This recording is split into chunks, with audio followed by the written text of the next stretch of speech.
Next week हो सकता है आपकी जो क्लास हो उसमें दिवाली वेकेशन हो जाए, may be, I don't know उतना कब रहता है कैसे रहता है, तो शेड्यूल के ऊपर डिपेंड करेगा आपका, है ना? तो आज हम नया चैप्टर स्टार्ट करते हैं, है ना? दैट चैप्टर इज द, कई स्टूडेंट्स जो क्वेश्चन अभी भेज रहे हैं ना डाउट ग्रुप में, वो वर्क एंड एनर्जी के सेंड कर रहे हैं, तो क्योंकि अभी हमने पढ़ा नहीं ना इसलिए मैं उसको बता नहीं हूँ। एक बार हम वर्क एनर्जी पढ़ लेंगे तो हो सकता है आपको उस क्वेश्चंस को सेंड करने की जरूरत ही नहीं पड़ेगी, है सर ना? सर जो आपने क्वेश्चन दिए थे वो सॉल्व।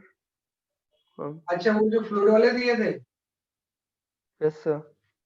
हाँ मैं उसको क्लास में करवा दूंगा, डाउट क्लास के दिन मुझे याद करवा देना आप, है ना? कोई किसी और स्टूडेंट ने मैसेज भी किया था मुझे, तो सभी को मैं एक साथ बता दूँ, तो डाउट क्लास के दिन मुझे याद दिला देना तो मैं सर उसको बता डाउट क्लास जो है वो 4 PM से पहले या फिर 6:20 के बाद हो सकती है दूंगा। नहीं, ऐसे टाइम चेंज नहीं हो सकता बेटा, सर, क्योंकि टाइम मेरा तो, मंडे टू फ्राइडे अब क्लास हो रहा है 4 to 6:20।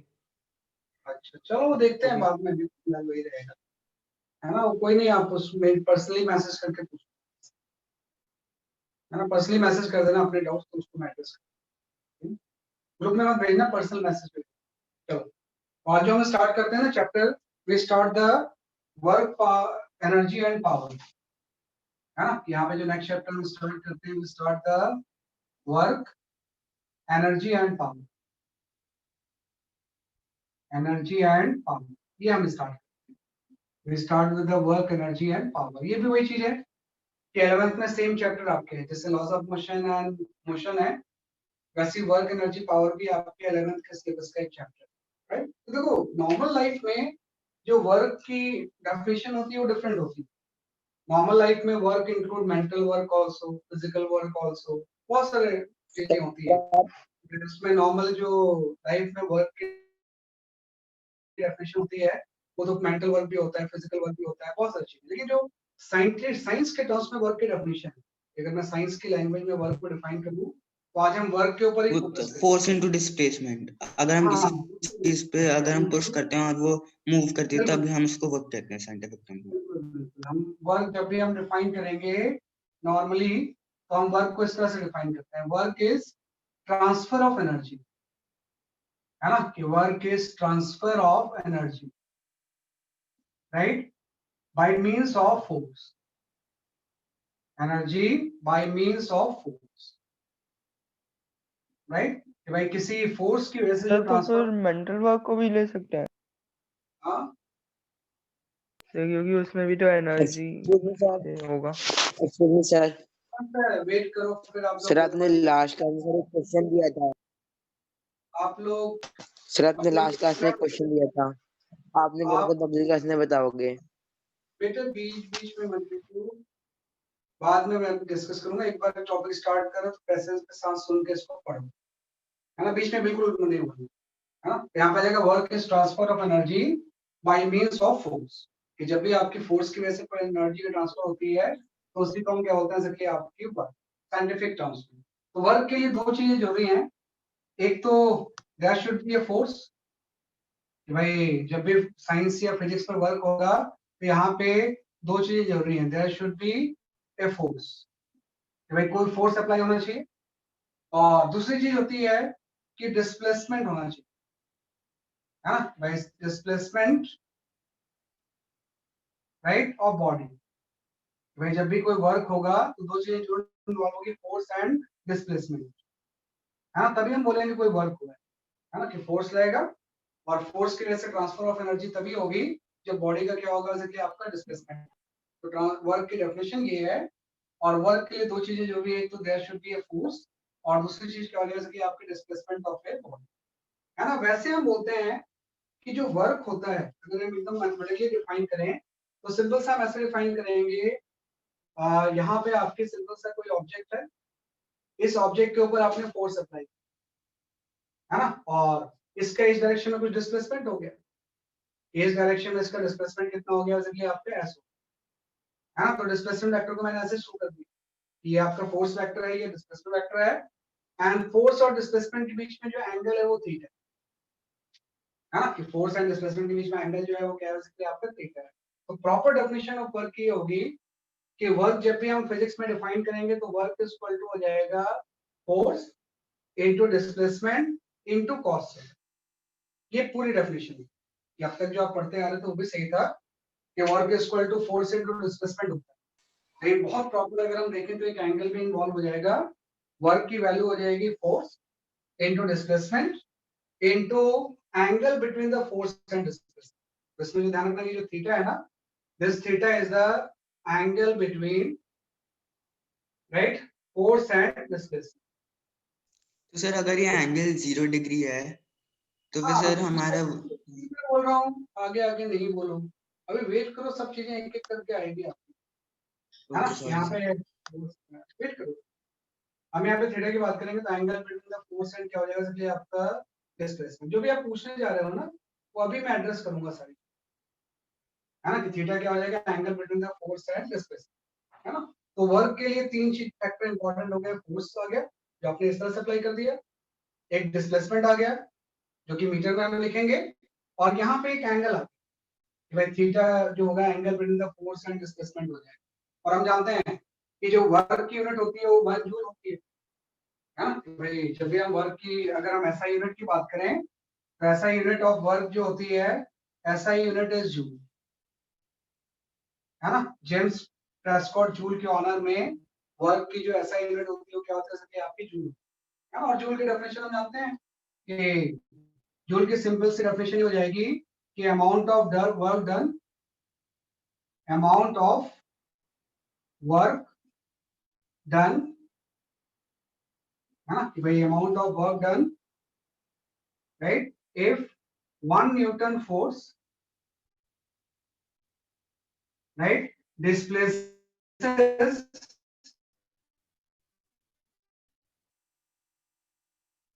a body by 1 meter, by 1 meter, है ना, along the line of action of force, along the line of action of force, action of force ये आपका है।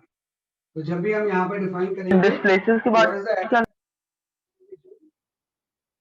और ये आपका हो जाएगा amount of work done if 1 newton force displaces a body, है ना, displaces a body by 1 metre, है ना, along the line of action of force। कि फोर्स के along अगर 1 मीटर से डिस्प्लेस करते हैं तो उस केस में वर्क की वैल्यू कितनी होती है जैसे कि आपकी 1 जूल।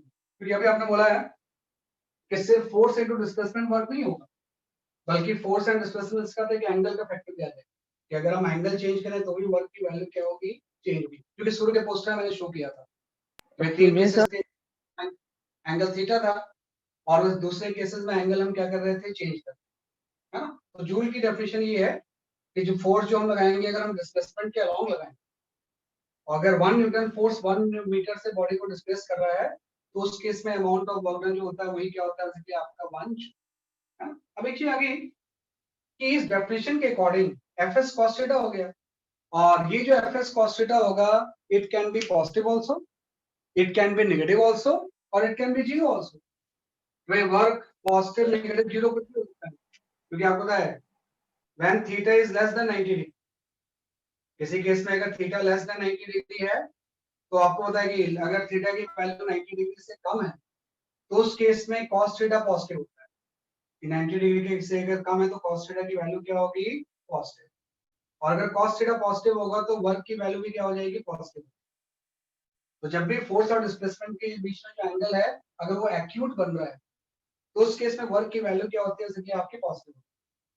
किसी केस में ऐसा हो सकता है कि थीटा की वैल्यू ग्रेटर देन 0 हो जाए, ग्रेटर देन 90 हो जाए, है ना। तो अगर ये ग्रेटर देन 90 होगा तो उस केस में cos थीटा फिर नेगेटिव होता है। cos थीटा की वैल्यू सेकंड क्वाड्रेंट में क्या होती है, नेगेटिव होती है। ऑब्ट्यूस एंगल के एक्यूट एंगल के लिए cos थीटा की वैल्यू पॉजिटिव होती है और ऑब्ट्यूस एंगल के लिए cos थीटा की वैल्यू क्या होती है, जैसे कि आपकी नेगेटिव होती है। तो अगर 90 से ज्यादा हो जाए तो उस केस में वर्क भी फिर नेगेटिव, कि वर्क की हुई वैल्यू जो होगी वो क्या हो जाएगी, नेगेटिव हो जाएगी। तो all based on the theta, कि थीटा अगर 90 से कम है तो आपका पॉजिटिव हो जाएगा वर्क डन, अगर थीटा 90 से ज्यादा है तो वर्क डन की वैल्यू क्या हो जाएगी, नेगेटिव हो जाएगी। अगर मैं किसी केस में ऐसा बोलता हूँ कि थीटा की वैल्यू 90 डिग्री के इक्वल,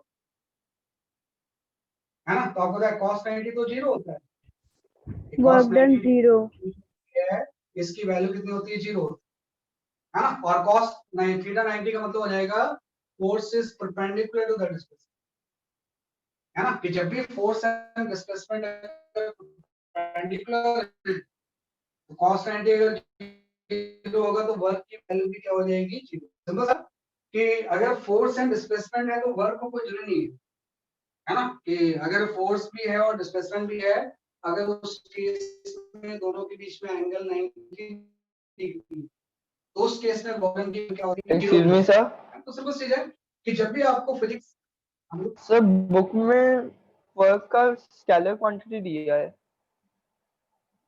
तो पर यहाँ पे तो हाँ कॉस्ट वर्क स्केलर है, यूज किया था।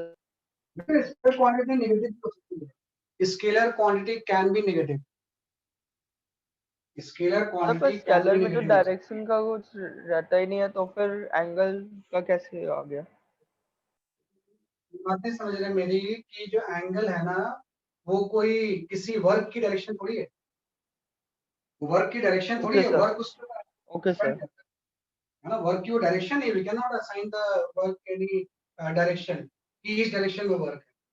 फोर्स की डायरेक्शन हो सकती है, डिस्प्लेसमेंट की डायरेक्शन हो सकती है, लेकिन वर्क जो होगा वो स्केलर क्वांटिटी, इसमें ध्यान रखना कि जो वर्क है ये वेक्टर क्वांटिटी नहीं बल्कि स्केलर, और स्केलर क्वांटिटी पॉजिटिव नेगेटिव दोनों हो सकती है। भाई कोई भी scalar quantity can be positive, like temperature, temperature positive भी हो सकता है, टेंपरेचर नेगेटिव भी हो सकता है, the scalar quantity can be positive, लेकिन उसके साथ हम कोई डायरेक्शन स्पेसिफाई नहीं कर सकते कि भाई वर्क जो हो रहा है वो इस डायरेक्शन में है ना, वर्क जो हो रहा है वेस्ट डायरेक्शन में, है ना, तो है ये क्वांटिटी जो कौन सी हो सकती है आपकी स्केलर है, इसलिए हम बोलते हैं कि ये फोर्स एंड डिस्प्लेसमेंट का डॉट प्रोडक्ट, आप 11th में पढ़ोगे, लेकिन उसको अभी आप मत जानते। तो जब भी दो वेक्टर का जो डॉट प्रोडक्ट होता है ना वो स्केलर क्वांटिटी होती है, तो फोर्स वेक्टर है, डिस्प्लेसमेंट भी वेक्टर है, लेकिन इससे जो ये क्वांटिटी है ये क्वांटिटी कौन सी हो सकती है आपकी स्केलर, जो कि एंगल के अकॉर्डिंग चेंज होगी, लेकिन उसके साथ हम कोई डायरेक्शन एसोसिएट नहीं कर सकते कि वर्क की पर्टिकुलर वजह की आपकी डायरेक्शन। तो जब भी आपको साइंस या फिजिक्स में वर्क को डिफाइन करना होगा तो हम इसी से डिफाइन, ये वर्क इज इक्वल टू जो होगा वो क्या हो जाएगा, जैसे कि आपका F S positive, it can be positive, negative और जीरो भी हो सकता है।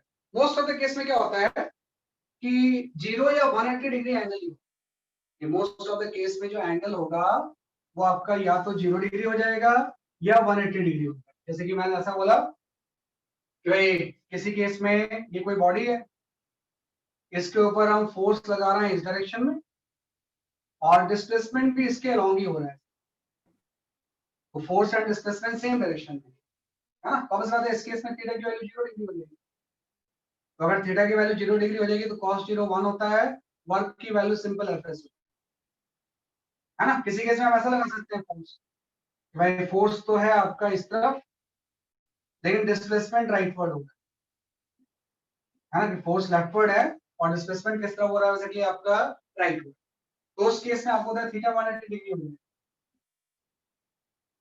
है ना, और थीटा जब 180 डिग्री होगा तो cos 180 डिग्री की वैल्यू -1 होती है।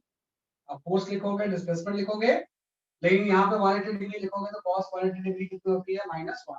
तो इस केस में जो वर्क की वैल्यू होगी वो -fs होगी, वर्क की वैल्यू क्या हो जाएगी आपकी -fs, है ना। कोई ध्यान रखना कि फोर्स एंड डिस्प्लेसमेंट अगर सेम डायरेक्शन में है, अगर एंगल 0 है तो वर्क सिंपल एफएस हो जाएगा, अगर अपोजिट है तो होगा अभी भी एफएस, लेकिन वर्क क्या हो जाएगा, जैसे कि आपका नेगेटिव हो जाएगा, है ना। तो मोस्ट ऑफ द केस में यही केस आता है कि एफ और एस के बीच में एंगल या तो 0 होगा या क्या होगा, जैसे कि आपका 180 डिग्री।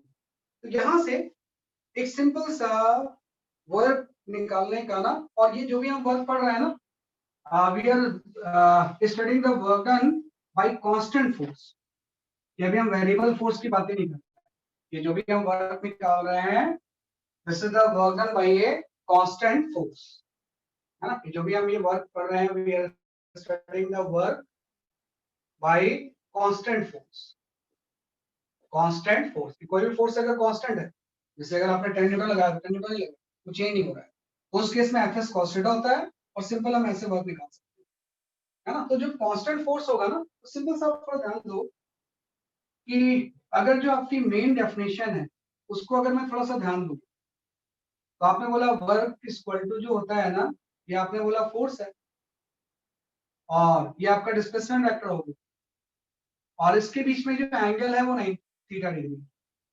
तो थोड़ा सा मैंने आपको वेक्टर में रिजॉल्व करना बताया कि किस तरह से किसी भी वेक्टर को हम क्या करते हैं, रिजॉल्व करते हैं। जो आपने वर्क लिखा है ना, वर्क को हम दो पार्ट में स्प्लिट कर देंगे। वर्क इज इक्वल टू हो जाएगा F into S cos theta, है ना। एफ एस कॉस थीटा होता है तो F को मैंने अलग ले लिया, एस कॉस थीटा को अलग ले लिया। अब मैं बोलूंगा एस कॉस थीटा एक्चुअली में है क्या, कि अगर एक एस का मैं यहाँ पे एक परपेंडिकुलर ड्रॉप करूँ तो एस का ये कंपोनेंट इसके लॉन्ग जो होगा वो एस कॉस थीटा हो जाएगा, है ना। कि अगर ये वेक्टर कोई एस है उसका फोर्स के लॉन्ग जो कंपोनेंट हो जाएगा वो क्या हो जाएगा, इसलिए आपका एस कॉस थीटा।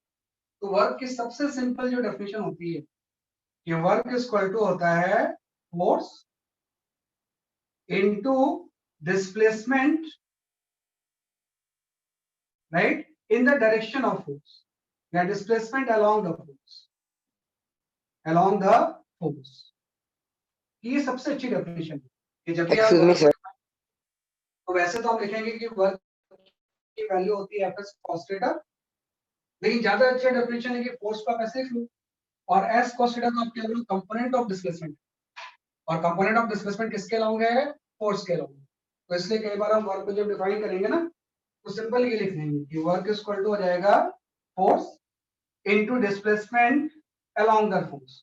कि भाई फोर्स के अलोंग क्या डिस्प्लेसमेंट, उल्टा भी कर सकते थे कि भाई डिस्प्लेसमेंट को आप ऐसे छोड़ देते, फोर्स को रिजॉल्व कर, लेकिन ज्यादा अच्छा ही होता है कि जब भी आप वर्क डिफाइन करो तो वर्क की वैल्यू हो जाएगी force into displacement along the force.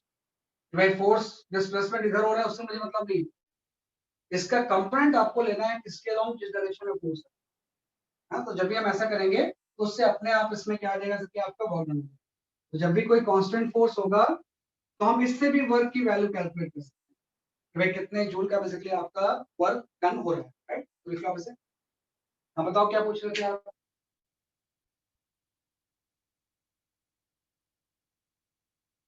है ना, ये सब मैं अभी डेमोंस्ट्रेट करता हूँ आपको कि सर किस तरह आपने से हम कॉस इसको, को ब्रैकेट में क्यों लिखा था? वो इसलिए लिख लिया क्योंकि मैं दोनों को स्प्लिट करना चाहता हूँ। वैसे कि एफ को इस तरह से कर दिया और एस कॉस थीटा को मैंने बोला कि एस कॉस थीटा क्या है, this S cos theta is the displacement along the force. भाई डायरेक्शन ऑफ डिस्प्लेसमेंट तो इस डायरेक्शन में है, लेकिन एस का कंपोनेंट जो है वो फोर्स के अलोंग लेंगे, तो इसलिए उसको अलग अलग करते हैं। तो कई बार हम इससे भी निकाल लेते हैं कि वर्क डन इक्वल टू क्या होगा, force into displacement in the direction of the force. कि उसके फोर्स की डायरेक्शन में डिस्प्लेसमेंट हो गया, उन दोनों को हम क्या कर देंगे, जैसे कि आपका मल्टीप्लाई, है ना, ये प्रोसेस है। तो इस तरह से हम इसको डिफाइन,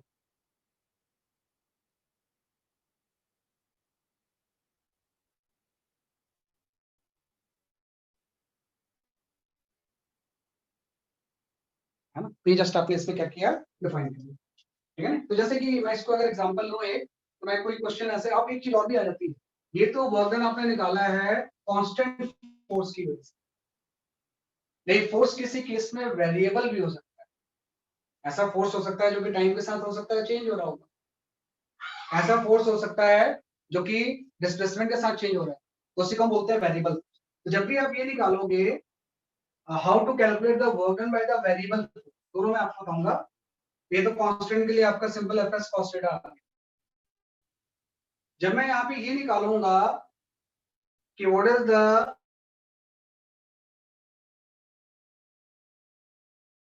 फोर्स, भाई वेरिएबल फोर्स की वजह से वर्क डन कितना होगा, तो अगर ना वेरिएबल फोर्स की वजह से जब भी आप वर्क डन निकालोगे तो थोड़ा सा आपको इंटीग्रेशन इन्वॉल्व करना होगा। जब भी आप किसी वेरिएबल फोर्स की वजह से वर्क डन निकालोगे तो इसमें आप क्या इन्वॉल्व कर लोगे, बेसिकली आपका इंटीग्रेशन, है ना। कि work done by the variable force जब भी निकालेंगे तो उसको हम सीधे नहीं निकाल सकते, इसमें आपको इंटीग्रेशन करना, इंटीग्रेशन, है ना। और हम लिखेंगे जब वेरिएबल फोर्स की वजह से वर्क निकालोगे तो ये वर्क हो जाएगा integration of F into DS into cos,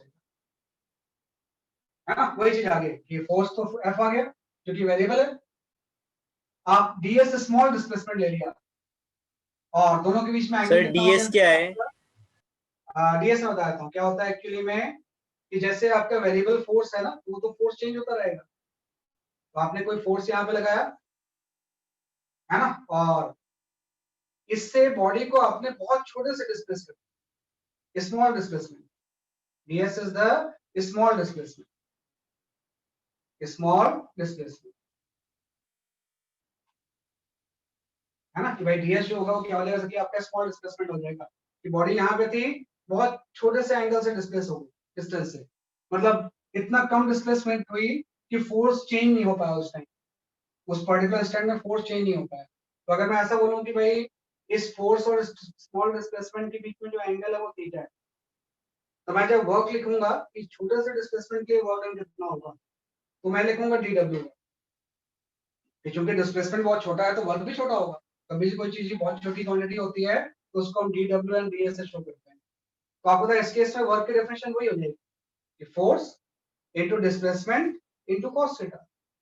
बस फर्क ये हो गया कि चूंकि फोर्स जब कांस्टेंट है तो सीधे आप डिस्प्लेसमेंट से मल्टीप्लाई कर दो, पूरे डिस्प्लेसमेंट से, है ना। लेकिन इसमें हम ऐसा नहीं करेंगे, पहले स्मॉल डिस्प्लेसमेंट की वर्क दिखाएंगे कि आप फोर्स लगा के अगर बहुत छोटा से डिस्प्लेस हुआ है उस केस में वर्क कितना होगा।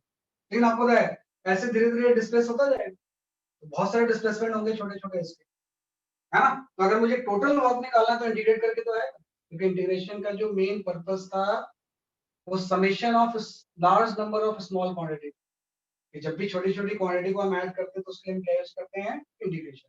तो पहले मैंने स्मॉल डिस्प्लेसमेंट के लिए dw निकाल लिया, इसी को मैं इंटीग्रेट कर दूंगा, तो इंटीग्रेट करूंगा तो टोटल वर्क आ जाएगा।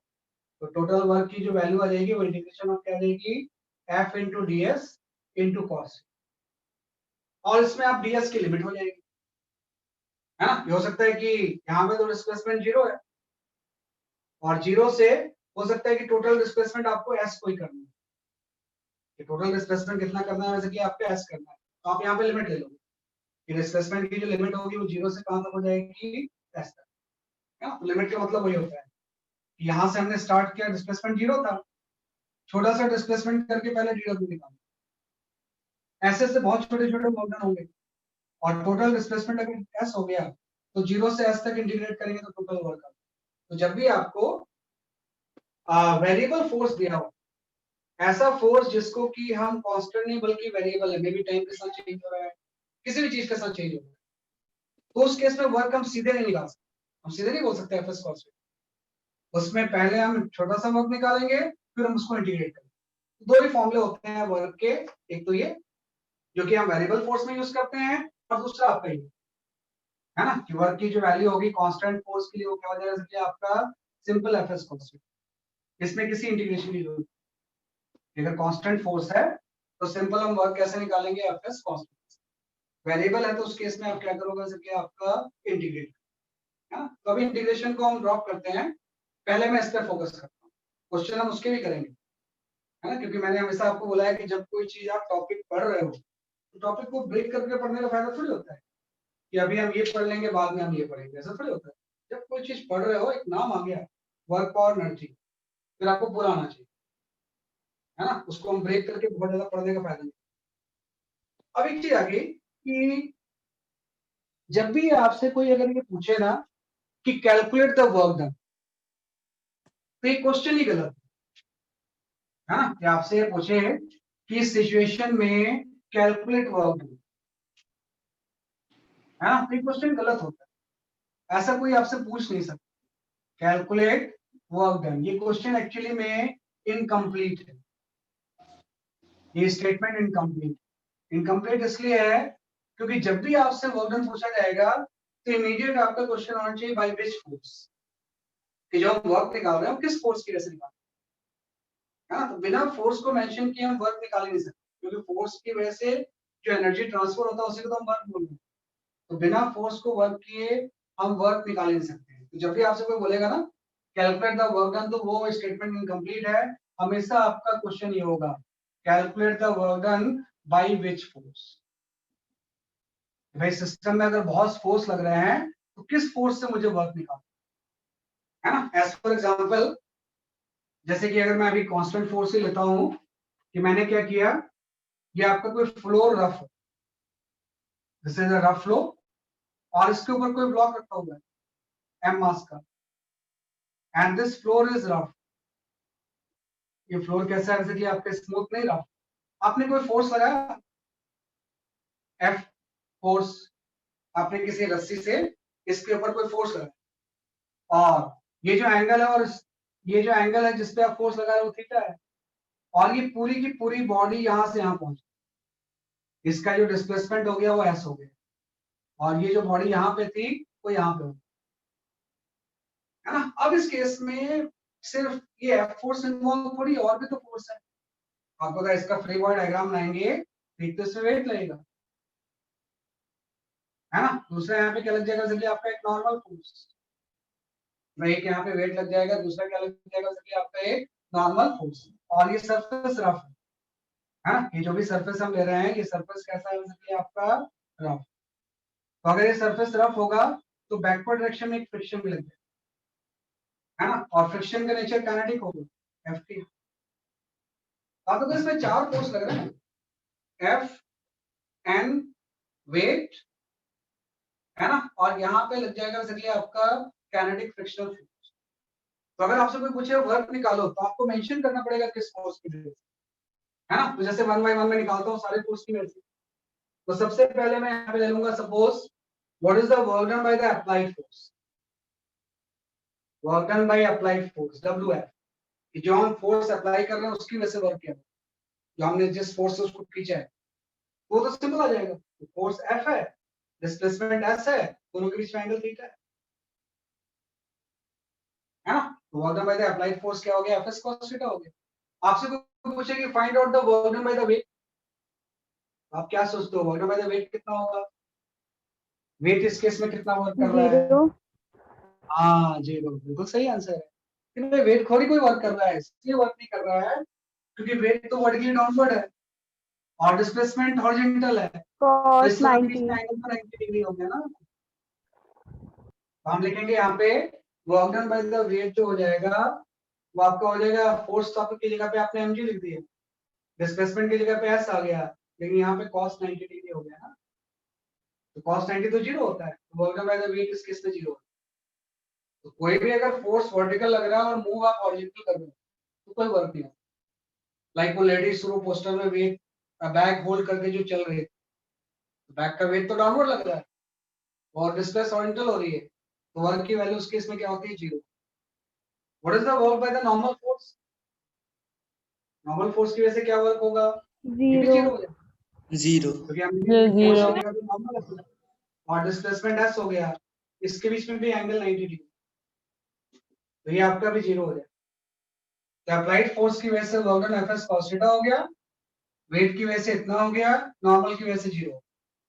What is the work done by the frictional force, 0 sorry work done 0 नहीं होगा। What is the work done by the frictional FS force, FS minus है, सर माइनस है। हाँ माइनस हो जाएगा, माइनस हो जाएगा, यस ये सर जो वर्क होगा ये वर्क कैसा हो जाएगा, जैसे कि आपका नेगेटिव हो जाएगा, है ना। ये जो वर्क होगा ना ये वर्क क्या हो जाएगा, जैसे कि आपका नेगेटिव, क्योंकि हम यहाँ पे लिखेंगे work done by the frictional force जो होगा ना, आप लिखोगे फ्रिक्शनल फोर्स की जगह पे Fk stand for kinetic friction, पहले तो आपने फोर्स लिख दिया, फिर आप लिख दोगे डिस्प्लेसमेंट cos। अब आप देखो cos force and displacement opposite है ना, वे फ्रिक्शनल फोर्स तो मोशन के अपोजिट लग रहा है और डिस्प्लेसमेंट राइटवर्ड हो रहा है, तो अगर ये दोनों अपोजिट तो एंगल इसके बीच में 180 डिग्री हो जाएगा ना, तो हम यहाँ पे लिखेंगे cos 180 डिग्री। जब भी फोर्स एंड डिस्प्लेसमेंट अपोजिट होते हैं तो वर्क डन की value negative minus Fk। Work is equal to force into displacement खाली नहीं होता है, बल्कि एंगल एक इंपॉर्टेंट है। पहले केस में वर्क आपने इतना किया, सेकंड में 0 हुआ, थर्ड में भी 0 हुआ और फ्रिक्शन की वजह से वर्क जो हो गया वो नेगेटिव। तो इसमें बहुत सारे वर्क हैं, तो कई बार हम नेट sir what is kinetic friction? Kinetic बताओ, sir what is kinetic friction? ये फ्रिक्शन में पढ़ाया होगा बेटा मैंने आपको, फ्रिक्शन में काइनेटिक फ्रिक्शन पढ़ाया नहीं मैंने। जब भी कोई चीज स्लिप करती है तो उस टाइम फ्रिक्शन कौन सा लगता है, काइनेटिक। जब भी कोई स्लिप कर रही है ना चीजें तो उस टाइम जो फ्रिक्शनल फोर्स होता है वो कैसा होता है, काइनेटिक होता है। 3 तरह के फ्रिक्शन होते हैं, स्टैटिक, लिमिटिंग एंड काइनेटिक। तो चूंकि इसमें तो ब्लॉक्स इसके ऊपर स्लिप कर रहा है ना, तो जब स्लिप करेगा तो एफ के जो होगा ये कौन सा होगा उसके आपका काइनेटिक फ्रिक्शन। काइनेटिक फ्रिक्शन ये आपका काइनेटिक फ्रिक्शन है ना। एफ के की जो वैल्यू होगी वो कितनी हो जाएगी, काइनेटिक फ्रिक्शन हो जाएगी। उसकी वैल्यू मैं अभी नहीं लिख रहा हूँ कितनी होगी, वैसे एफ के हम जानते हैं जो काइनेटिक फ्रिक्शन की वैल्यू होती है वो म्यू के इनटू एन है ना। म्यू के कोएफिशिएंट ऑफ काइनेटिक फ्रिक्शन और एन नॉर्मल फोर्स हो, उसके बारे में नहीं है, आप एफ के टर्म्स में आंसर। तो ये अलग अलग फोर्स अलग अलग वर्क करते हैं। तो कई बार आपसे बोला जाएगा कि what is the net force net work done या टोटल वर्क डन, इस पूरे सिस्टम में टोटल वर्क डन कितना हो गया, तो टोटल वर्क डन इसको सम कर दोगे आप। तो अगर आपसे बोला जाएगा कि what is the sigma W total work done, तो इस सबको आप सम कर दो। तो इस पूरे सिस्टम में जो टोटल वर्क डन होगा वो आपका F S cos theta, applied force ने कुछ पॉजिटिव वर्क किया, फ्रिक्शन ने नेगेटिव वर्क माइनस एफ के। तो हमेशा ये करना होता है आपको कि हर फोर्स के बारे में अलग से सोचो, सबको कंबाइन करके कुछ नहीं सोच पाओ। इसकी वजह से इतना हो गया, इसकी वजह से इतना हो गया, इसकी वजह से इतना हो गया, इसकी वजह से इतना हो गया। Sigma stand for total work, तो टोटल वर्क डन की value F S cos theta minus क्या होगी, एफ के एस होगी। और ये चीजें इंपॉर्टेंट है कि भाई इन दोनों की वजह से वर्क इसलिए नेगेटिव है क्योंकि फोर्स एंड डिस्प्लेसमेंट क्या है, परपेंडिकुलर।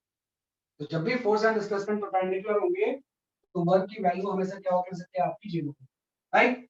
किसी चीज को जब हम रोटेट करेंगे है ना, जैसे कोई भी चीज सर्कुलर मोशन में है ना, कोई पार्टिकल अगर सर्कुलर मोशन में रोटेट हो रहा है किसी भी स्पीड से है ना, तो आपको पता है जब ये रोटेट होगा किसी भी स्पीड से तो इसमें जो एक फोर्स लगता है उस फोर्स को हम बोलते हैं सेंट्रीफ्यूगल फोर्स है ना, कि सेंटर की तरफ एक फोर्स लगता है, we call it as the centripetal force. तो अगर कोई आपसे पूछे कि what is the work done by the centripetal force in 0 circular motion, वो जीरो हो जाएगा ना। अगर हम बात करें work done by centripetal force, centripetal force in uniform circular motion या सर्कुलर मोशन ही लिख लो, सर्कुलर मोशन है ना। तो ऑब्वियस बात है इसमें क्या हो जाएगा कि फोर्स तो है लेकिन डिस्प्लेसमेंट तो हमेशा वेलोसिटी के अलोंग होगा ना, इस डायरेक्शन में तो डिस्प्लेसमेंट होगा, ये एंगल जो हो गया 90 हो जाएगा, कहीं भी पार्टिकल चला जाए। जैसे यहाँ पे था, मान लो किसी इंस्टेंट में पार्टिकल यहाँ आ गया तो वेलोसिटी की डायरेक्शन तो चेंज होगी, तो डिस्प्लेसमेंट की डायरेक्शन भी चेंज हो जाएगी। डिस्प्लेसमेंट हमेशा वेलोसिटी के अलोंग होता है, ये फोर्स तो हमेशा सेंट्रिसिटी होगा ना।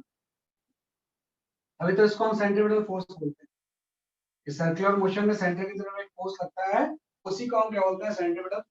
इसमें भी हम लिख देंगे तो ये जो work done by the centripetal force जो होगा वो भी जीरो हो जाएगा। इसलिए जीरो हो जाएगा because centripetal force is perpendicular to the displacement. जो डिस्प्लेसमेंट होगा उसके हर टाइम पे वो क्या होगा, उसे क्या आपका परपेंडिकुलर। ये चेक करना होता है कि जब परपेंडिकुलर होगा तो उस केस में वर्क की वैल्यू क्या होती है, जबकि आपकी जीरो है ना। तो कभी भी सर्कुलर मोशन में सेंट्रीपिटल फोर्स कोई वर्क नहीं करता, उसकी वजह से वर्क की वैल्यू हमेशा क्या होती है, आपकी जीरो होती है। ये आपको बताना है।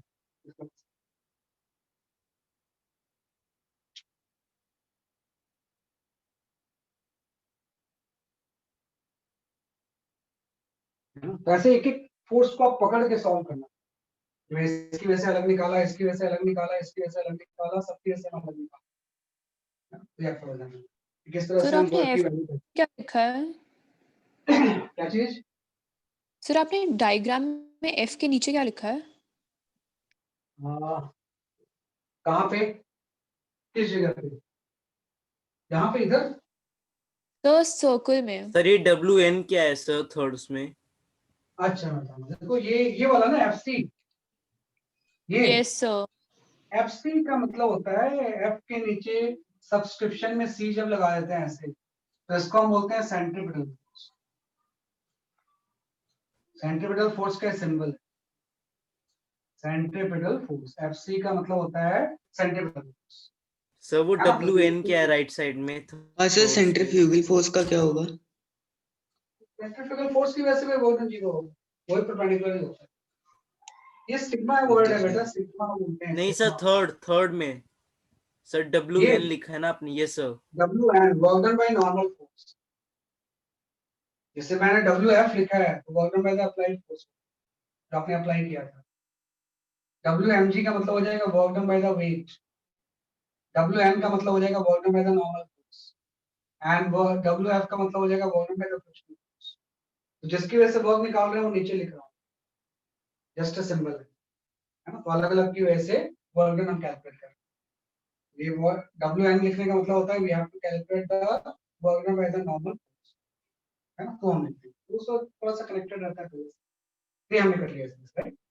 यहाँ पे एक बहुत इंपॉर्टेंट चीज आ जाती है, आप ध्यान रखना, वो बार बार आपको ना वर्क डन चैप्टर में वो बार बार उसके बारे में पूछा जाए, है ना, कि भाई यहाँ पे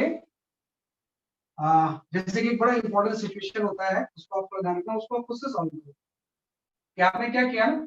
एक क्वेश्चन है ये कि एक आपकी सीलिंग से कोई बॉब हैंग कर रहा है, इस सीलिंग की इस बॉब स्ट्रिंग की लेंथ L है और इस बॉब का मास जो है वो M है ना, कि बॉब का मास कितना है, जैसे कि आपका M। आपने क्या किया, यहाँ पे एक फोर्स लगाया हॉरिजॉन्टल, एक तरफ से खींचना शुरू किया फोर्स लगा के, और फोर्स लगा के इसको यहाँ पहुंचा इस जगह पे, है ना, कि ये वाला पाथ फॉलो करके अल्टीमेटली यहाँ पे पहुंचा। स्टिल फोर्स हमेशा जो अप्लाई कर रहे हैं हॉरिजॉन्टल ही, इस तरह से हॉरिजॉन्टल फोर्स लगा के इसको शिफ्ट करके यहाँ पहुंचा दिया, और इसका जो ये एंगल टर्न कर गया वो थीटा टर्न, कितना एंगल टर्न कर गया जैसे कि आपका थीटा। तो आप ध्यान रखना इसमें कौन कौन सा फोर्स वर्क करेंगे, कौन कौन से फोर्स होंगे इसमें।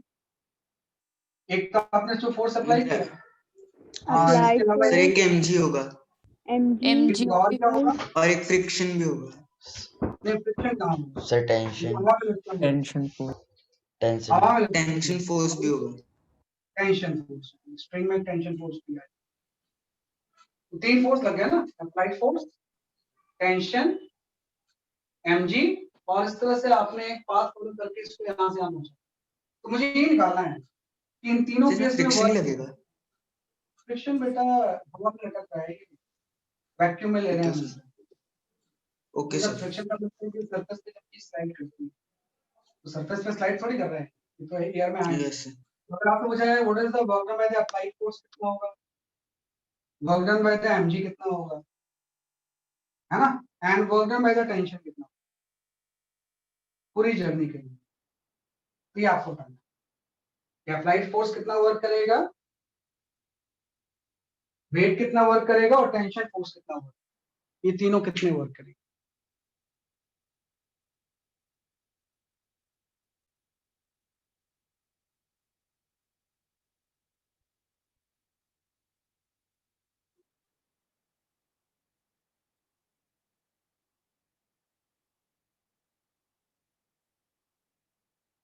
सर थीटा की वैल्यू नहीं दी हुई है ना?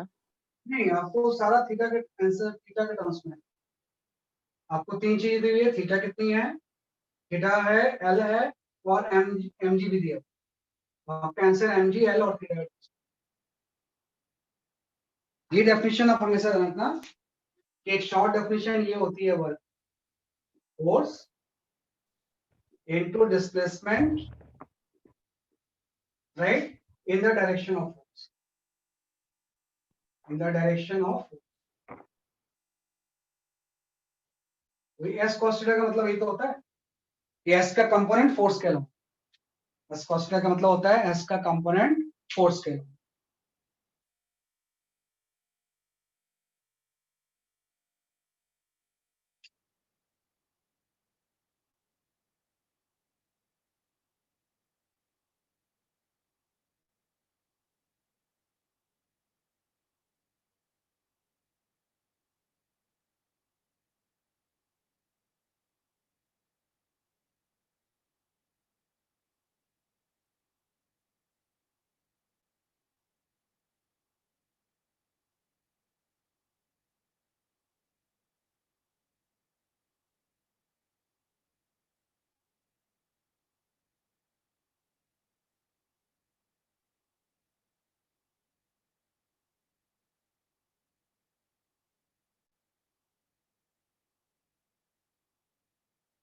अप्लाइड फोर्स कितना वर्क करेगा, वेट कितना वर्क करेगा, टेंशन कितना वर्क।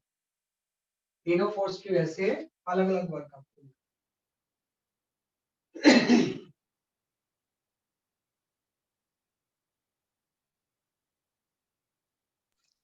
तो वेरिएबल फोर्स होगा ना? हम्म, आई मीन सर एंगल तो सर चेंज होता रहेगा तो फिर हाँ चेंज होता रहेगा, वही बात है ना, वेरिएबल फोर्स। फोर्स वेरिएबल नहीं होगा, एंगल वेरिएबल। यस मैं एंगल वही चेंज कह रहा था। यस सर, कांस्टेंट ही है, एंगल वेरिएबल। cos थीटा की वैल्यू वेरी करेगी एट एवरी हाँ वेरी करती है, मोमेंट। थीटा हमेशा सेम नहीं रहेगा ना भाई, यहाँ पे कुछ अलग एंगल है, यहाँ पे कुछ अलग एंगल होगा, यहाँ पे कुछ अलग एंगल, एंगल आपका चेंज होता रहेगा ना यहाँ से जैसे जैसे जाएगा। फोर्स भले कांस्टेंट है लेकिन एंगल वेरिएबल। वैसे तो ये इंटीग्रेशन का हो गया, लेकिन वैसे निकाल सकते हैं इंटीग्रेशन।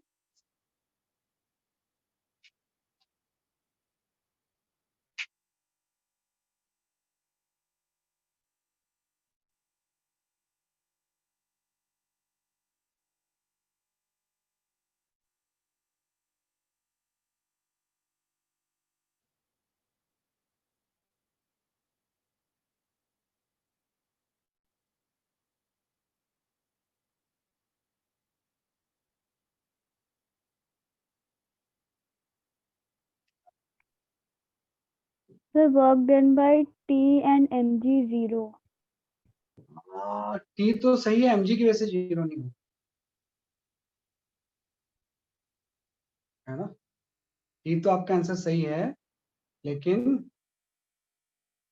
हाँ सही है ऋषित, आपने काफी हद तक सही बोला है, बस एफ की वजह से वर्क सही नहीं।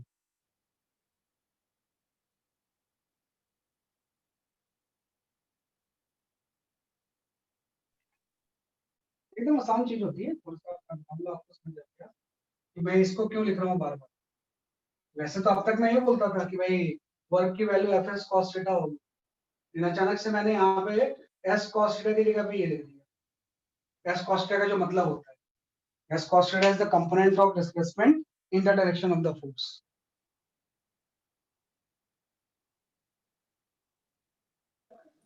चलो मैं एक्सप्लेन करता हूँ थोड़ा सा, ध्यान दो। कुछ नहीं करना है आपको, ये स्टेटमेंट याद रखना है, what is the work force into displacement in the direction of the force. अब देखो यहाँ पे फोर्स तो हॉरिजॉन्टल लग रहा है ना, ये फोर्स क्या लग रहा है बेसिकली आपका हॉरिजॉन्टल, तो आपको डिस्प्लेसमेंट भी हॉरिजॉन्टल लेना पड़ेगा। डिस्प्लेसमेंट भी क्या लेना पड़ेगा, हॉरिजॉन्टल। वो आपको वर्टिकल से कोई मतलब नहीं, अगर फोर्स हॉरिजॉन्टल है तो जिस डिस्प्लेसमेंट से मल्टीप्लाई करेंगे वो भी क्या होगा, हॉरिजॉन्टल होगा। तो थोड़ा सा मैंने आपको एक रिजॉल्व करना बताया था कि अगर ये लेंथ एल है तो ये वाली जो लेंथ होगी जहां से एंगल बनता है वहां पे एल कॉस थीटा आ जाएगा, और ये वाली जो डिस्टेंस होगी ये आपकी एल साइन थीटा होगी। और भी अंडरस्टैंड, अगर ये हाइपोटेनस एल है तो इसका बेस एल कॉस थीटा होगा और इसका परपेंडिकुलर क्या हो जाएगा, एल साइन थीटा हो जाएगा। इसी को हम रिजॉल्व करना होगा। और देखो अगर फोर्स हॉरिजॉन्टल है तो ये हॉरिजॉन्टली कितना डिस्प्लेस हो गया, एल साइन थीटा से तो हुआ है।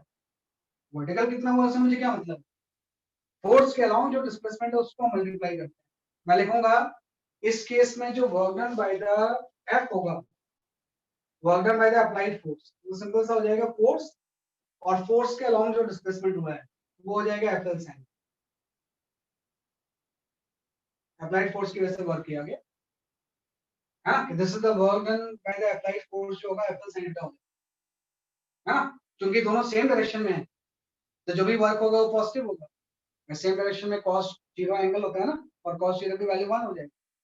अब मैं निकालूंगा work done by the mg, mg तो वर्टिकल है, भाई mg वर्टिकल है तो मैं किसकी बात करूंगा, वर्टिकल डिस्प्लेसमेंट। सर एल और क्यों ध्यान आया? दो, हाँ ये आपका ये था वेट यहाँ पे mg है, और वर्टिकली कितना ऊपर चला गया, पहले यहाँ पे था अब यहाँ पे है, तो वर्टिकल इतना ही तो ऊपर चला गया है, इतना से, हाँ भाई हॉरिजॉन्टल डिस्प्लेसमेंट जैसे यहाँ से यहाँ पहुंच गया, वैसे वर्टिकल डिस्प्लेसमेंट इस पोजीशन से इस साइड पे पहुंच गया, तो वर्टिकल डिस्प्लेसमेंट इतना हो गया ना। तो आपने बोला पूरी स्ट्रिंग की लेंथ तो एल थी और ये वाला डिस्टेंस एल cos थीटा है, तो ये वाली डिस्टेंस कितनी हो जाएगी, L minus L cos theta,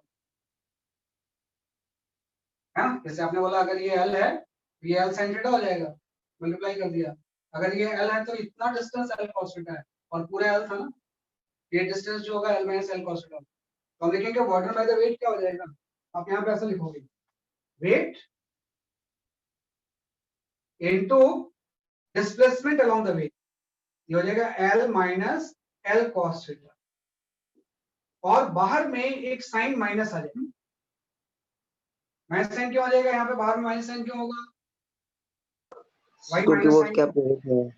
opposite है भाई, वेट तो डाउनवर्ड लग रहा है लेकिन ये चीज ऊपर जा रही है ना, उल्टी जा रही है। वेट तो डाउनवर्ड लग रहा है, डिस्प्लेसमेंट ऊपर है ना, तो दोनों का आपने मल्टीप्लाई जरूर कर लिया, लेकिन दोनों चीजें अपोजिट है तो एंगल तो 180 डिग्री होगा ना, और cos 180 डिग्री माइनस 1 होगा, तो work done by sir the weight इतना हो जाएगा। Sir work work done done by by the the weight तो आ जाएगा L माइनस L cos, क्योंकि वेट डिस्प्लेसमेंट के हमेशा परपेंडिकुलर नहीं है, और ध्यान रखना। जैसे यहाँ पे कई स्टूडेंट्स को ऐसा लगता है कि भाई वेट वर्टिकल है, इसका डिस्प्लेसमेंट इस तरफ हो रहा है, तो ऑफ कोर्स यहाँ पे तो परपेंडिकुलर है, लेकिन ऐसा चीज बीच में कहीं पे नहीं होगा ना। अगर हम यहाँ पे ले लें इसको तो वेट तो भी वर्टिकल लग रहा है, लेकिन अब डिस्प्लेसमेंट तो इस तरफ हो जाएगा ना, तो इन दोनों के बीच में एंगल तो ऑप्टिक्स एंगल बन रहा लगा ना। तो वेट और डिस्प्लेसमेंट के बीच में हमेशा एंगल जो है वो कांस्टेंट नहीं है, तो हम इसलिए नहीं बोल सकते स्टार्टिंग में 0 है तो हमेशा सर आप 0। एक बार वर्क डन बाय फोर्स बता सकते हैं दोबारा। एफ सिंपल सा हो गया भाई, एफ हॉरिजॉन्टल है,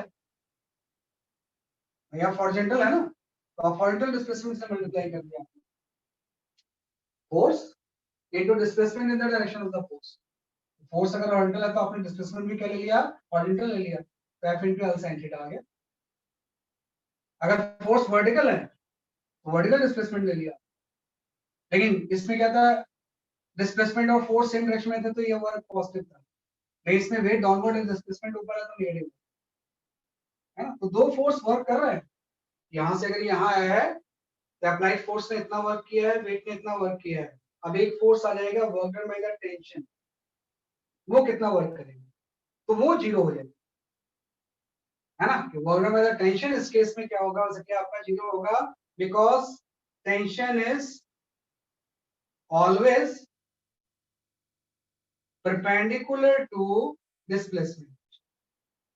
वेट हमेशा परपेंडिकुलर नहीं है, लेकिन टेंशन पूरी जर्नी में डिस्प्लेसमेंट के परपेंडिकुलर है, कहीं भी आप ले लो, आपको तो टेंशन ऐसे होगी, तो यहाँ पे टेंशन और डिस्प्लेसमेंट के बीच में एंगल 90 है, अब टेंशन ऐसे हो जाएगी, डिस्प्लेसमेंट ऐसे होगा, यहाँ भी 90, तो पूरी जर्नी में टेंशन और जो टेंशन में भी चेंज होता रहेगा, लेकिन जो भी वैल्यू होगी वो डिस्प्लेसमेंट की क्या होगी, परपेंडिकुलर होगी।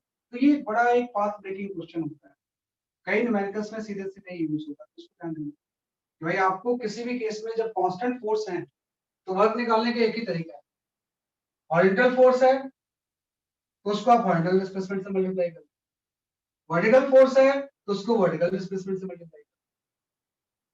बस ये ध्यान रखना है कि अगर दोनों सेम डायरेक्शन में है तो पॉजिटिव रहेगा, और दोनों अपोजिट में है तो एक माइनस साइन लगेगा। और अगर कोई फोर्स ऐसा है कि वो पूरी जर्नी में है डिस्प्लेसमेंट के परपेंडिकुलर, है ना, तो उस केस में वर्क की वैल्यू क्या हो जाएगी, इसलिए आपकी 0। पूरी जर्नी में ही अगर परपेंडिकुलर है तो वर्क की वैल्यू क्या हो जाएगी, इसलिए आपकी 0। वही चीज है कि बेसिक स्टेटमेंट ये है, उसी को थोड़ा सा मॉडिफाई करके हम ये स्टेटमेंट का, तो इसी से हम वर्क की वैल्यू क्या करते हैं, कैलकुलेट, कि किस तरह से मैं इसको कैलकुलेट करूँ।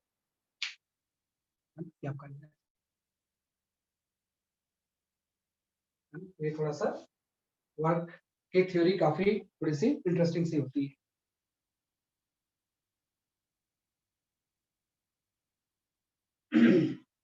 एफएस cos थीटा से हम इस पे आ, है ना, एफएस cos थीटा से हम किस पे तो आ गए, जैसे कि वहां आपको पे L sin थीटा क्यों लिखा है? L sin थीटा, क्योंकि यस आपको देखो ना कि अगर ये L है हाइपोटेनस, ये चीज L sin थीटा ही तो है, तो फोर्स के अलावा जो फोर्स हॉरिजॉन्टल लग रहा था, हॉरिजॉन्टल डिस्प्लेसमेंट इसका L sin थीटा तो हो गया,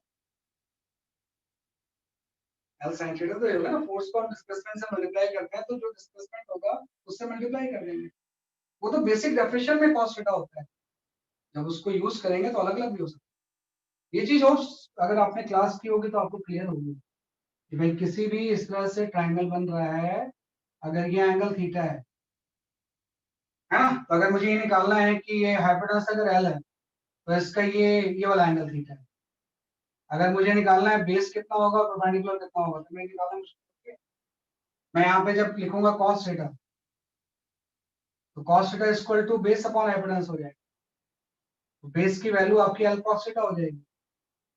वही मैंने लिख दिया, अगर हाइपोटेनस l है तो बेस l cos थीटा हो जाएगा।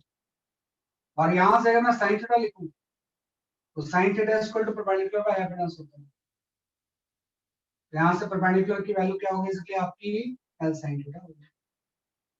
ये चीज l sin थीटा होगी। तो अभी आपने बोला वर्क क्या होता है, वैसे तो ऊपर वाली डेफिनेशन है, फिर उसी को हम ठीक से देखेंगे तो ये चीज हो जाएगी force into displacement in the direction of the force. अगर फोर्स हॉरिजॉन्टल है तो हॉरिजॉन्टल डिस्प्लेसमेंट लेंगे, तो F into L sin theta आ गया। फोर्स वर्टिकल है तो वर्टिकल डिस्प्लेसमेंट लेंगे। ये चीज यहाँ से यहाँ पहुंच गई वर्टिकल, तो ये आ गया। और टेंशन और डिस्प्लेसमेंट के बीच में एंगल हमेशा कितना हो सकता है आपका 90 डिग्री। तो वर्क की वैल्यू कितनी हो गई सकती है आपकी 0, क्योंकि टेंशन डिस्प्लेसमेंट के हमेशा क्या है सकती है आपकी परपेंडिकुलर है ना। तो हम इस तरह से इसको सॉल्व कर सकते हैं। तो ये आप इस तरह से डिफाइन करें।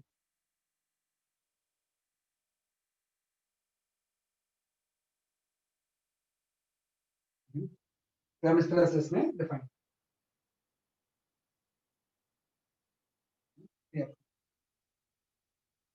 ये काफी इंपॉर्टेंट चीज है कि ये तीनों चीजें आपसे पूछी जाती है। जैसे कि एक सिंपल सवाल एग्जांपल मैं लेता हूँ यहाँ पे, है ना। यहाँ पे हम अगर ऐसा देखें, आपने इस तरह का पुलिस सिस्टम एक पढ़ा हुआ है ना, कि आपने यहाँ पे क्या पढ़ा हुआ था, एक पुलिस सिस्टम ऐसा, एक कोई पुली है और इस पुली से आपने दो वेट हैंडल, एक आपका वेट सपोज हो गया 2m और एक आपका m हो गया, ऐसा है। तो जैसे हम सिस्टम को रिलीज करेंगे आपको पता है ये नीचे जाएगा। तो सपोज ये नीचे चला गया किसी h अमाउंट से, s से नीचे चला गया, तो ये अगर s से नीचे गया तो ये s से ऊपर चला जाएगा,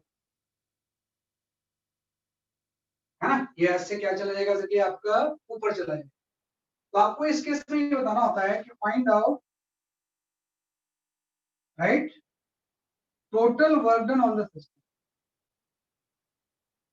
total work done in system. इस पूरे सिस्टम में टोटल वर्क डन कितना हो गया, तो थोड़ा कैलकुलेट करो जरा। भाई आपने सिस्टम को रिलीज किया, ये रेस्ट पे था, ये एस से नीचे आ गया, ये एस से ऊपर चला गया, तो इस पूरे प्रोसेस में टोटल वर्क डन कितना है ना, सिग्मा डब्ल्यू आपको निकालना। तो इसका आंसर मुझे जरा भेजो, क्या होगा टोटल वर्क डन इस पूरे सिस्टम में।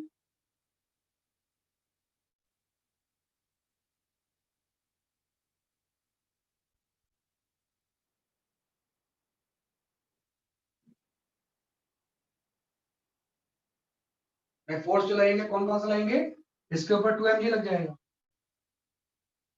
और यहाँ पे टेंशन टी होगा, इसके ऊपर mg लग जाएगा और यहाँ पे टेंशन टी होगा, हाँ। तो टोटल वर्क डन पूरे सिस्टम में कितना होगा।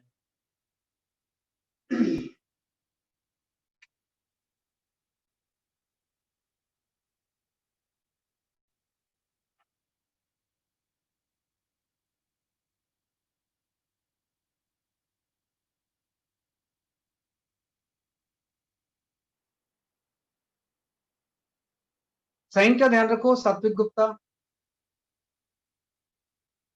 साइन पॉजिटिव नेगेटिव बड़ी इंपॉर्टेंट चीज है। हाँ वैसे ठीक है आपका आंसर, मेरा आंसर इज करेक्ट, सात्विक योर आंसर इज करेक्ट।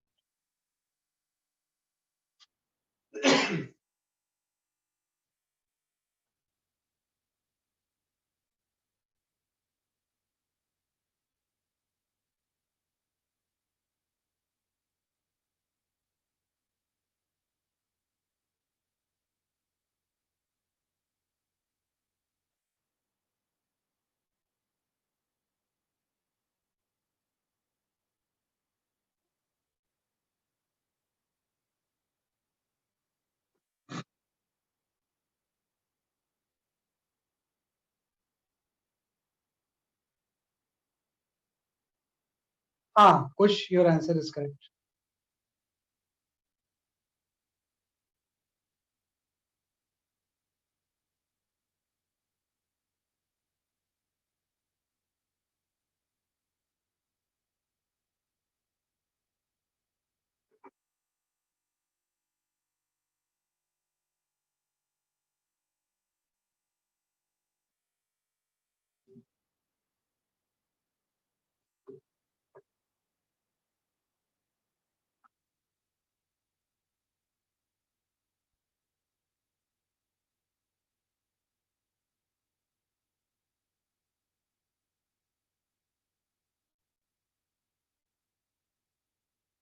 अरे कुशाग्र गोयल इतना कहाँ से आ गया, ज्यादा नहीं कर निकाल रहे हो आप। हाँ Ankit Verma, your answer is correct, total work done सही है आपका आंसर।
चलो मैं एक्सप्लेन करता हूँ, बहुत लोगों के आंसर सही हैं।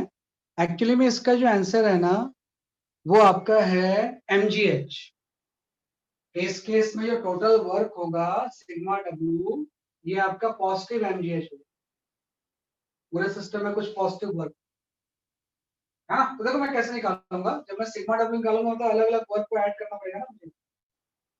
तो पहले मैं निकालता हूँ 2mg की वजह से, हर फोर्स का अलग अलग निकालते हैं, पहले मिक्स नहीं करते हैं। तो आपको 2mg नीचे लग रहा है और एच डिस्प्लेसमेंट हो गया, तो 2mg के अलॉन्ग ही तो एच डिस्प्लेसमेंट हो गया, तो 2mg की वजह से जो वर्क होगा वो 2mgh हो गया। 2mg फोर्स है इनटू डिस्प्लेसमेंट h हो गया, और पॉजिटिव होगा क्योंकि 2mg भी नीचे है, डिस्प्लेसमेंट भी नीचे है। लेकिन इसमें एक फोर्स टेंशन भी तो लग रहा है, तो टेंशन ऊपर लग रहा है और h नीचे है, तो ये वर्क होगा th होगा लेकिन नेगेटिव हो जाएगा। एक टेंशन भी इस पे वर्क कर रहा है, वो कितना वर्क कर रहा है, माइनस, ये ऊपर है डिस्प्लेसमेंट नीचे है ना, तो माइनस th हो गया। तो ये तो मैंने 2m ब्लॉक ले लिया, ऐसे m ब्लॉक को ले लो, तो m ब्लॉक में mg नीचे लग रहा है माइनस mgh है ना, mg की वजह से वर्क नेगेटिव होगा ना, क्योंकि mg तो नीचे लग रहा है लेकिन डिस्प्लेसमेंट तो ऊपर हो रहा है, तो वेट और फोर्स और डिस्प्लेसमेंट अपोजिट है तो वर्क नेगेटिव होता है। हाँ t की वजह से इसमें पॉजिटिव वर्क होगा, t भी ऊपर है h भी ऊपर है, तो इसमें टेंशन जो वर्क कर रहा है वो पॉजिटिव है। तो सारे वर्डन को आपने ऐड कर दिया, तो आप देखो th वाला th माइनस th और प्लस th तो वैसे ही कैंसिल है ना। इसलिए कई बार देखोगे ना क्वेश्चन में t की वजह से वर्क नहीं होगा, इसलिए इन लोगों को मुझे पता है ये दोनों हमेशा कैंसिल हो जाएंगे, because tension is a internal force, tension इस सिस्टम के लिए इंटरनल फोर्स है। अगर कोई भी इंटरनल फोर्स होता है तो उसकी वजह से सिस्टम में कोई वर्क नहीं होता, सिस्टम में वर्क हमेशा बाहर वाले फोर्स करते हैं, इंटरनल नहीं करते। तो टेंशन इंटरनल फोर्स है तो वर्क तो कैंसिल हो गया। हाँ लेकिन ये कैंसिल नहीं होगा क्योंकि एक 2mgh है माइनस mgh, तो जो सिग्मा डब्ल्यू होगा यहाँ सॉल्व करके mg, तो उस पूरे सिस्टम में जो वर्क एनर्जी ट्रांसफर के लिए कैपेबल है वो mgh करेगा, mgh की वजह से एनर्जी गेन करेगा। अगर कोई भी एनर्जी गेन कर रहा है जो भी ये वर्क नेट वर्क बच जाएगा उसी की वजह से बॉडी क्या करती है, एनर्जी गेन करती है। तो mgh की वजह से ये क्या करेगा, जैसे कि आपकी एनर्जी गेन करेगा। तो हमेशा ऐसा होगा कि जो इंटरनल फोर्स होंगे ना उसकी वजह से वर्क जीरो हो जाए, tension is internal force so it does no work on system, work on system. भाई कोई भी सिस्टम है तो इंटरनल फोर्स की वजह से वर्क जो होगा अगर आप लोगे भी तो कैंसिल हो जाएगा, जितना पॉजिटिव होगा उतना नेगेटिव होगा, नेटवर्क की वैल्यू क्या हो जाएगी, जीरो हो जाएगी। ये हमेशा होता है, तो इस तरह से हमने इसको सॉल्व कर दिया। देखो एक एक करके पकड़ के करोगे तो अपने आप आ जाएगा, इसमें कोई ऐसी मुश्किल नहीं होती है ना। किस So तरह से हम what इसको have you कैसे written after force? tension is internal force, so it does no work on system, है ना, so it does no work on system. इसकी वजह से वर्क की वैल्यू मेरी राइटिंग थोड़ी सी है, वर्क ऑन सिस्टम, थोड़ा प्रैक्टिस के बाद ही समझ में आता है।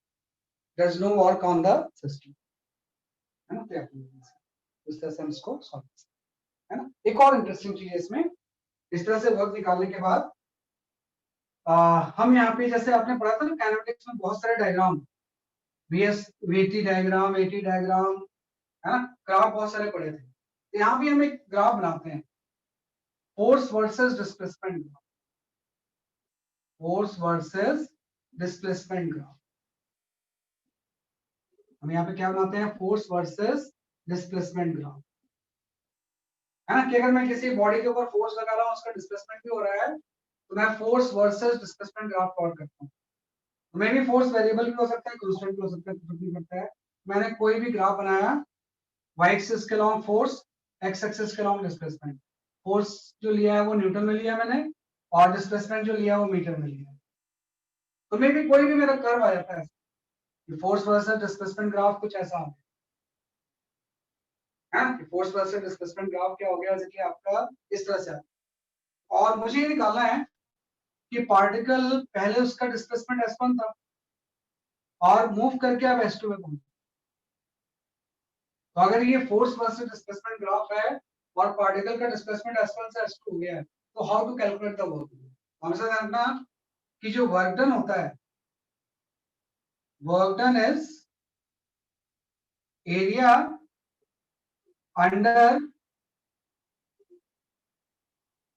Under force versus displacement graph, displacement graph, है ना। तो सिंपल हम एरिया से वर्क निकाल सकते हैं कि वर्क डन जो होता है वो क्या होता है, work done is the area under the force versus displacement graph. कि कहीं भी अगर आपको फोर्स वर्सेस डिस्प्लेसमेंट ग्राफ दिया हुआ है और आपसे कोई पूछता है कि S1 डिस्प्लेसमेंट से S2 डिस्प्लेसमेंट के बीच में वर्क कितना होगा, तो जस्ट आप ये एरिया निकाल लो, है ना। ये जो एरिया होगा जो मैं शेड कर रहा हूँ, ये एरिया जो होगा ये वर्क है, दिस इज इक्वल टू। कभी भी फोर्स वर्सेस डिस्प्लेसमेंट ग्राफ कहीं बना हुआ है तो उसके अंदर जो भी एरिया होता है within limit from S1 to S2, ये जो चीज होती है क्या होती है, उसकी आपकी वर्क डन होती है, क्योंकि इसका ओरिजिन आता है इंटीग्रेशन से। क्योंकि इसमें फोर्स वेरिएबल है ना, तो जब मैं वर्क लिखूंगा मैं ऐसा लिखूंगा ना, वर्क इक्वल टू हो जाएगा F into ds cos theta, है ना, और इसका डिस्प्लेसमेंट की जो लिमिट होगी वो फ्रॉम S1 टू S2 हो जाएगी। तो इंटीग्रेशन का मतलब एरिया अंडर द कर्व भी होता है। जब भी हम इस चीज को इंटीग्रेट करते हैं तो क्या चीज आती है, एरिया अंडर द कर्व। तो ये जो चीज होगी वो क्या हो जाएगी, एरिया अंडर द कर्व। जब भी कहीं पे फोर्स वर्सेस डिस्प्लेसमेंट ग्राफ बना हुआ है तो उसका एरिया निकालेंगे तो हमेशा वो एरिया किस चीज को शो करेगा, वर्क, है ना। ये बड़ी इंपॉर्टेंट चीज है। वर्क इज इक्वल टू होता है area under the force versus displacement graph. जैसे आपने मोशन में पढ़ा था कि भाई एक्सेलरेशन टाइम ग्राफ है तो उसके एरिया चेंज इन वेलोसिटी होती है, वेलोसिटी टाइम ग्राफ है तो उसके एरिया डिस्प्लेसमेंट होता है। वैसे कहीं भी फोर्स वर्सेस डिस्प्लेसमेंट अगर कर्व बना हुआ है तो उसका एरिया किसको शो करेगा, जैसे कि आपके वर्क। तो कई बार जो न्यूमेरिकल्स होते हैं इस एरिया के ऊपर भी बेस्ड, इस एरिया के ऊपर बेस्ड ही कई बार आपसे न्यूमेरिकल्स पूछे जाते हैं। तो मैंने जस्ट 3 चीजें आपको बताई है कि भाई वर्क हम कैसे निकालते हैं। वर्क का बेसिक जो डेफिनेशन है वो होता है F is cos थीटा। अगर कांस्टेंट है तो वेरिएबल है तो वहां लिखा मैंने। इसका लेकिन शॉर्ट में मीनिंग ये होता है कि वर्क की वैल्यू होती है force into displacement along force. Short में इसकी मीनिंग होती है work is equal to force into displacement along the force, है ना। और तीसरा मैंने ये बताया कि जब भी फोर्स वर्सेस डिस्प्लेसमेंट ग्राफ दिया हुआ है तो उसका जब आप एरिया निकालोगे तो एरिया हमेशा किसके इक्वल होगा, बेसिकली आपके एक्सक्यूज मी, हाँ बोलो। एक्सक्यूज मी सर, हाँ आपने बोलो सर बेटा। ग्राफ में sir work is equal to sir area under the, sir उसके बाद क्या लिखा है sir? Area under force versus displacement graph.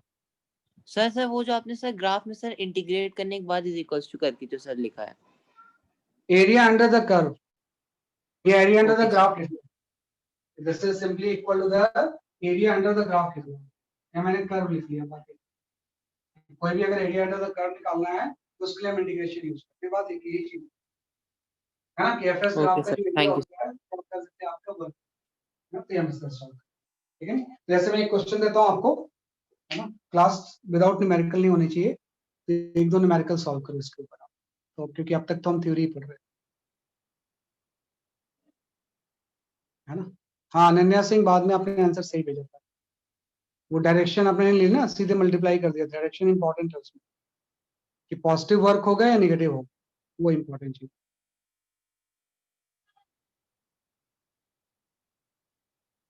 हाँ, जैसे कि कोई अगर हम क्वेश्चन ले लें यहाँ पे, हाँ इस तरह से you can go for this question.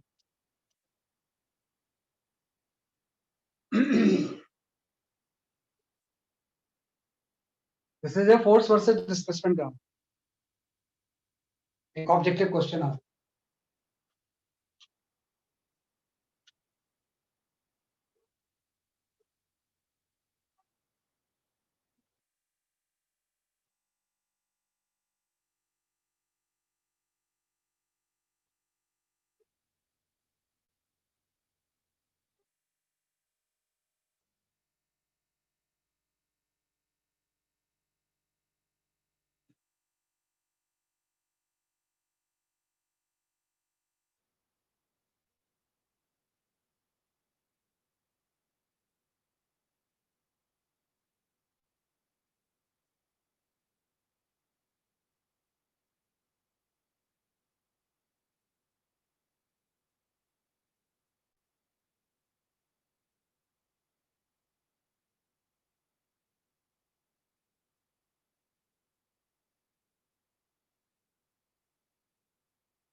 हाँ, कुछ सही है, वृंदा सही आंसर है आपका, Utkarsh Kumar your answer is correct, Aman Gupta your answer is correct, Mishmi answer, Tejas सही है, सबका आंसर सही है, Tejas Jaiswal your answer is correct.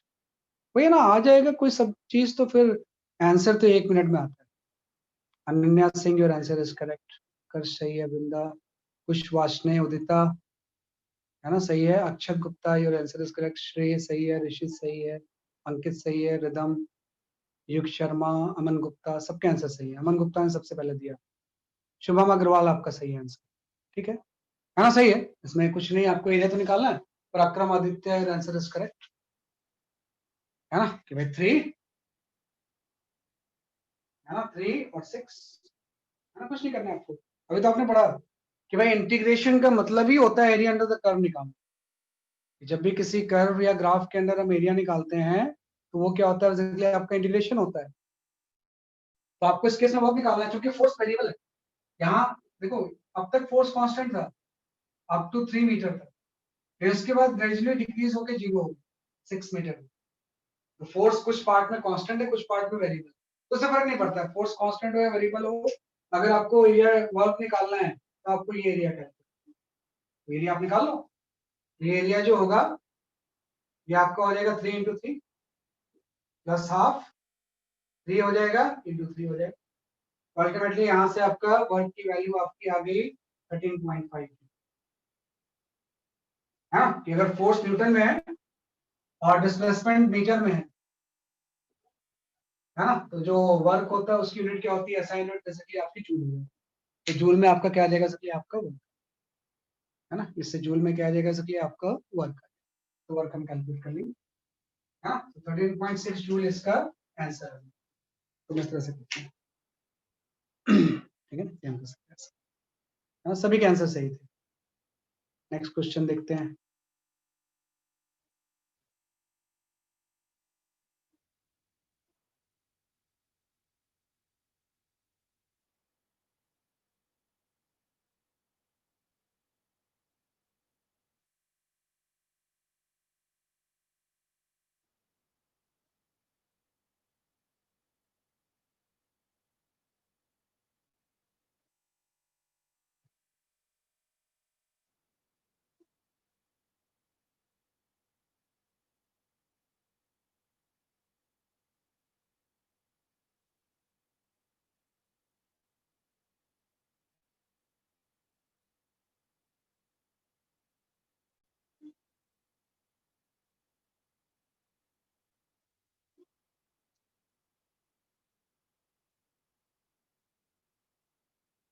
Okay, you can go for this question.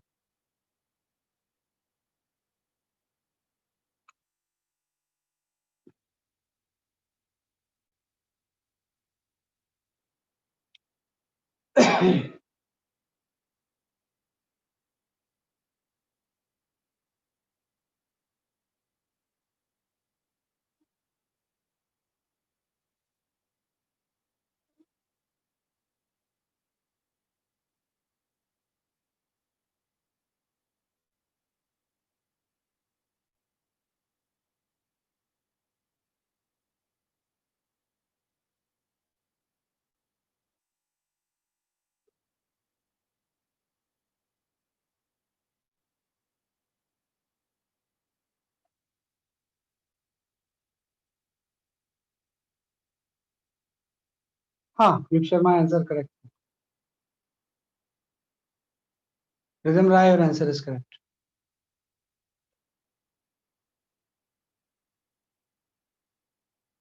Aman Gupta सही आंसर है आपका. ऋषित सही है. रिदम राय सही है. श्रेय गोयल सही है.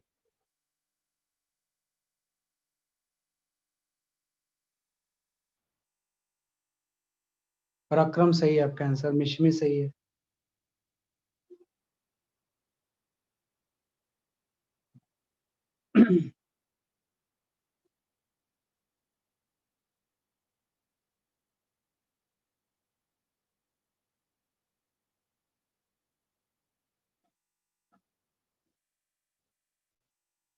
ट्रिगो एक बार जब वीडियोस क्लास होगी ना, डाउट तो उसमें बता देना, मैं थोड़ा ट्रिगो बता दूंगा आपको. मैं है ना, ट्रिगो का थोड़ा सा आइडिया दे दूंगा, किसी को नहीं पता होगा अगर तो.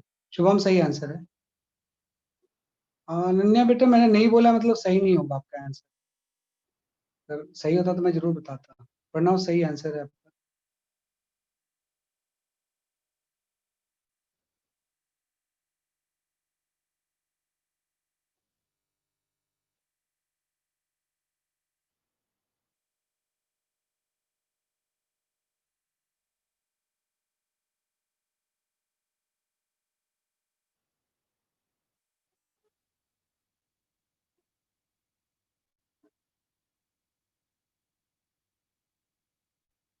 हाँ, Ananya Singh now your answer is correct. Tejas Jaiswal आपका आंसर सही है.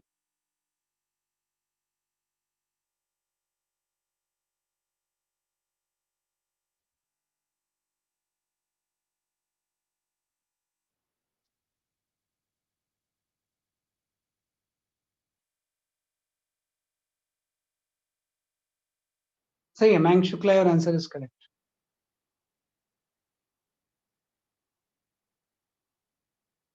अक्षर सही है आपका आंसर.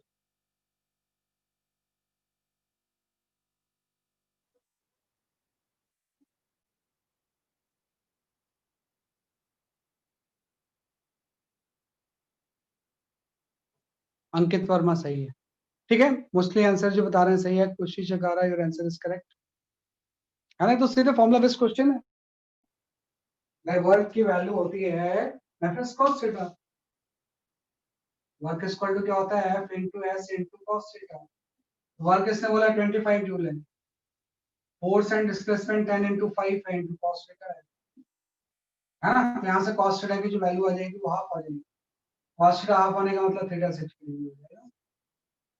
cos थीटा हाफ होने का मतलब थीटा की वैल्यू कितनी हो जाएगी, 6 डिग्री. थीटा जो होगा वो 6 डिग्री आ जाएगा. है ना, तो सिंपल सा ऐसे कर सकते हैं इसे. सही बता रहे हो आप आंसर मोस्टली. है ना, ये आपका क्या. चलो, one more question will discuss.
Oh बहुत सारे आंसर आ गए।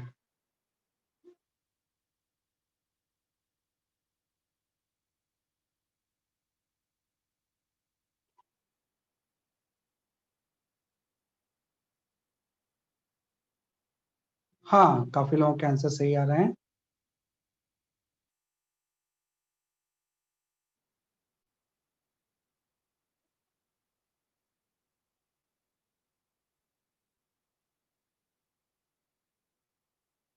अमन Gupta, your answer is correct.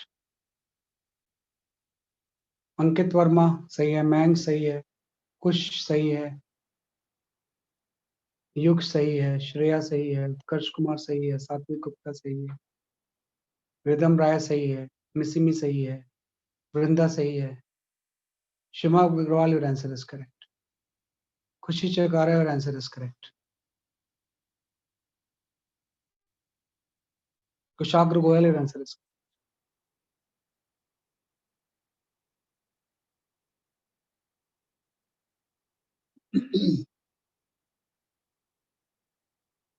हाँ, मैं बता देता हूँ मेरे भी आंसर